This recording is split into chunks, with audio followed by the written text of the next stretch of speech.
Welcome back. I'm Hugh Hewitt. Monday through Friday, you hear me on the Salem Radio Network from 6 to 9 a.m. Eastern Standard Time.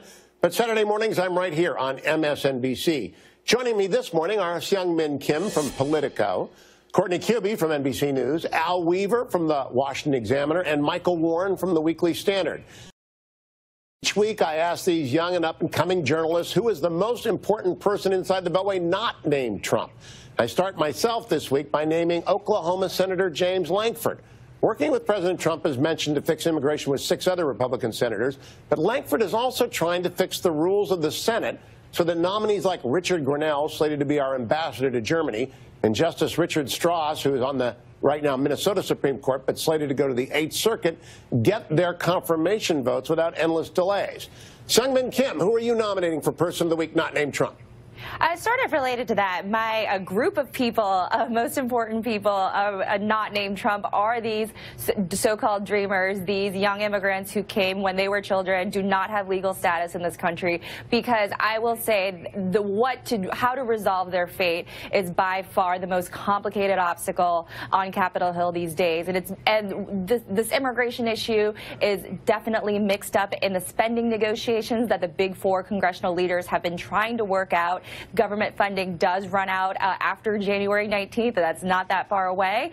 And in addition to other issues that have to get resolved, not only spending caps for defense and non-defense funding, you have to figure out disaster aid, you have to figure out long-term reauthorization of a children's health care insurance program. But of those, immigration is by far the most complicated, the most contentious, and the most emotional. Yeah, very much the one that calls forth people's individual compassion, and the issue that needs to get resolved affects real people with real lives that have to be resolved. Al Weaver, how about you? Who are you nominating for most important person not named Trump?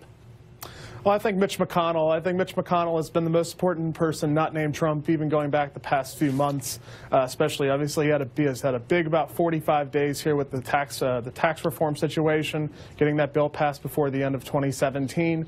Heading into 2018, he's got a bit of a challenge right now. I mean, right now, he's at 149 in the Senate, and right now he's at 50 at the moment because Senator McCain is yet to return to Washington, so that creates another issue on the plate of Senator McConnell. And especially as you look forward, I mean, he received a big boon this past week with the Steve Bannon situation as he looks to secure the Senate in Republican hands moving past 2018. Al, is there anyone in Washington happier than Mitch McConnell that Steve Bannon has taken the pratfall that he has this week? I think that is a resounding no. That's it. He definitely wins the week when it comes to happiness. How about you, Michael Warren, over at the Weekly Standard? Who are you folks talking about as the most important person not named Trump? Well, I got to go back to Fire and Fury author Michael Wolff. I mean, it's very rare that one person outside of the government can upend a White House the way that Michael Wolff has. And I thought it was very interesting the way that he put this book together. He was essentially given carte blanche in the Trump White House. He says he was able to walk around as he pleased, talk to people as he pleased. The White House is now saying that, or certainly Trump is saying, that he never authorized that anybody talk to Michael Wolff, but I think he was able incredible. to. You know, Michael, when I was in the Reagan White House, Fred Fielding, the counsel to the president, executed an agreement with Edmund Morris to give him absolute run of the place, but subject to very specific rules about what and when he would write. Evidently, Wolff had no rules set and actually did wander the halls. That's unbelievable. It is unbelievable, especially for someone like me who covers the White House every day. It's the kind of access that I think we would all want. And I think it's also revealing here as well as sort of the chaotic nature that Wolff describes in his book is really reflective in the way he put the book together. He's really, again, upended the White House, and that's pretty remarkable, especially for a guy not named Trump. Courtney Kirby, who is your most important person not named Trump this week? Well, my person lives a little outside the Beltway, but I chose Kim Jong-un as the most important this week. He, you know, I mentioned his New Year's statement, his New Year's message to his people. You know, but it was very telling. Every time he does one of these, it's very telling. I know there are a lot of people in the intelligence, U.S. intelligence, that watch it for signs, but he was candid about how the sanctions are having an impact on his people and on his country.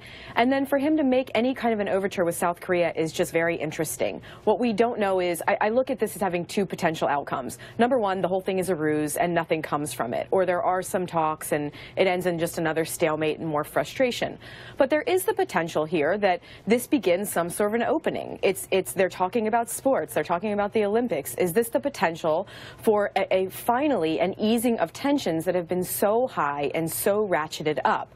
And really, at the end of the day, that all rests in Kim Jong-un's hands. What does he want out of these talks, and what comes of it?